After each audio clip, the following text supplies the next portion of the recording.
Hello everyone, কেমন আছো তোমরা সবাই? মিষ্টিস ব্লগের নতুন একটা ভিডিওতে তোমাদের সবাইকে স্বাগত জানাচ্ছি। আজ আমি তোমাদের সাথে একটা রান্নার ভিডিও শেয়ার করব।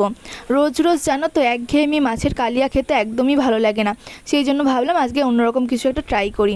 প্রথমেই রুই মাছে আমি একটু লবণ মাখিয়ে নিলাম, এরপরে আমি আদা রসুন পেঁয়াজ কাঁচা লঙ্কা বাটাটা ভালো করে মিশিয়ে নিলাম, মানে আলাদা আলাদা করে আমার মা বেটে দিয়েছিল, তো ওগুলোকে আমি একসাথে মিশিয়ে নিলাম। নিয়ে এবারে মাছগুলোতে ভালো করে ম্যারিনেট করে রেখে দেবো। এটা মোটামুটি ওই 20 থেকে 30 মিনিটের জন্য রেখে দিয়েছিলাম। এরপরে কড়াইতে সাদা তেল গরম করে মাছগুলো এক এক করে দিয়ে দেবো। খুব বেশি না ভাজলেও চলবে, মানে একটু এদিক ওদিক করে ওই গোল্ডেন কালার মতন হলেই তুলে নিতে হবে। কিন্তু আমাদের বাড়িতে আবার না সবাই একটু কড়া মাছ ভাজা পছন্দ করে বলে আমি একটু বেশি করেই ভেজে নিয়েছিলাম।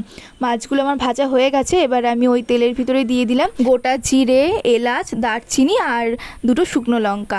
ফোড়নটা ভাজা হয়ে গেলেই যে মশলাটা আমি রেখেছিলাম, মানে যে মশলাটা আমি মাছের গায়ে ম্যারিনেট করে রেখেছিলাম, সেই মশলাটাই পেঁয়াজ আদা রসুন কাঁচা লঙ্কা বাটাটা দিয়ে দিলাম।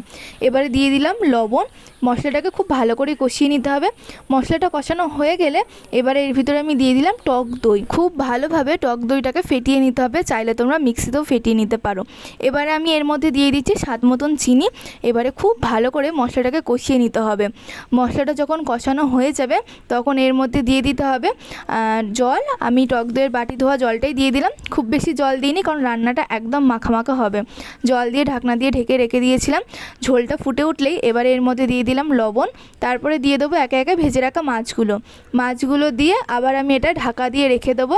5 থেকে 7 মিনিট পরে ঢাকনা খুলে এবারে ওপর থেকে গরম মশলার গুঁড়োটা ছড়িয়ে দেবো।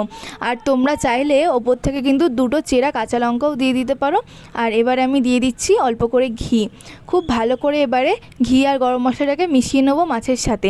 ব্যাস, তাহলে কিন্তু রেডি হয়ে গেল এই দুর্দান্ত স্বাদের রুই মাছের রেসিপিটা। তোমরা বাড়িতে অবশ্যই এই রান্নাটা করে খেয়ে দেখবে। আমি বাড়িতে করেছিলাম, তো সবাই খেয়ে বলেছে খুব সুন্দর হয়েছে।